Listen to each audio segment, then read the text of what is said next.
Бүгін сіздерге көздің ісігін басу үшін не істеу керектігі туралы айтып кететін боламын. Менің каналыма тіркеліп, видеоны соңына дейін көріп, лайк баса кетіңіз. Бірінші кезекте душ қабылдаңыз.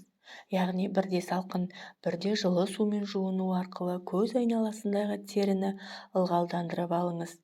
Тек теріні қатты басып тұрмаңыз. Өйткені қабақ айналасындағы тері тым нәзік әрі жұмсақ. Айналасына қан ұйып көгеріп қалу қаупі бар. Сондықтан саусақпен жеңіл қимылдатып өтіңіз. Сонымен қатар бұл кезде бет бұлшықеттерін қимылдатуға көмегін тигізетін жаттығуларды жасаңыз. Нәтижеге тезірек қол жеткізу мүмкіндігіңіз бар. Егер көзіңіз жиі ісіп мазаңызды алатын болса, демек мұздатқышыңызға мұз сақтауды әдетке айналдырыңыз. Себебі мұздың әсері өте мол. Ол үшін кубик тәріздес мұзды қолданғаныңыз дұрыс.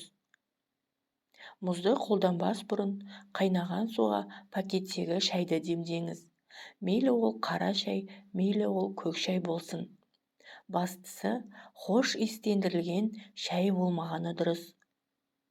Кейін жылы шайды 1-2 минут аралығында көз айналасына қойып, артынша мұзбен көз айналасын сүртіп шығыңыз.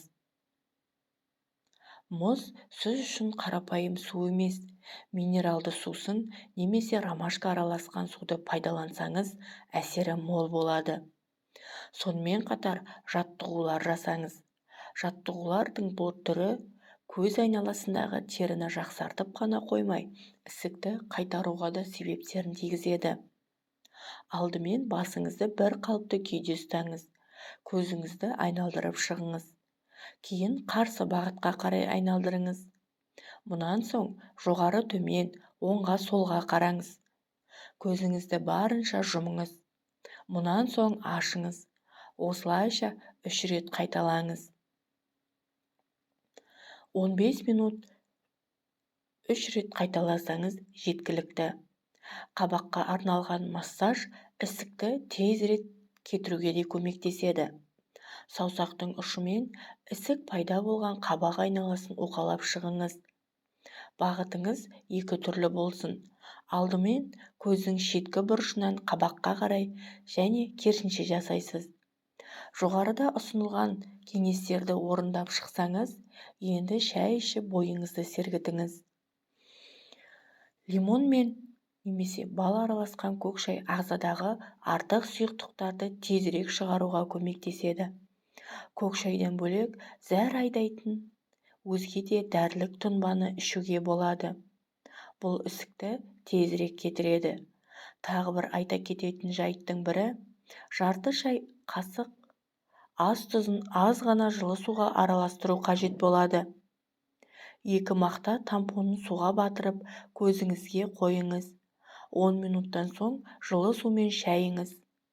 Бұл әдісті күн сайын жасауды ұмытпаңыз. Қияр теріні ылғалдандырып, қабынуды басатын қасиетке ие. Сол себептен салқындатылған қиярды дөңгелек пішіндес етіп турап, көзіңізді жауып, үстіне қойыңыз. Қияр 10-15 минут қабақ үстінде тұруы қажет. Бұл тәсілді күніне бірнеше рет қайталаңыз. Су адам күніне 1-1,5 литр ішкені абзал. Себебі құрғақтықтың салдарынан көз айналасында қапшықтар пайда болуы мүмкін. Тек суды ұйқының алдында ішпеген жөн. Ол таңертең дененің ісіп кетуіне, сонымен қатар көз айналасындағы қапшықтың пайда болуына әкеп соғады. Тағы бір айта кететін кеңес, түймедақтың тұнбасын компресс жасасаңыз әбден болады.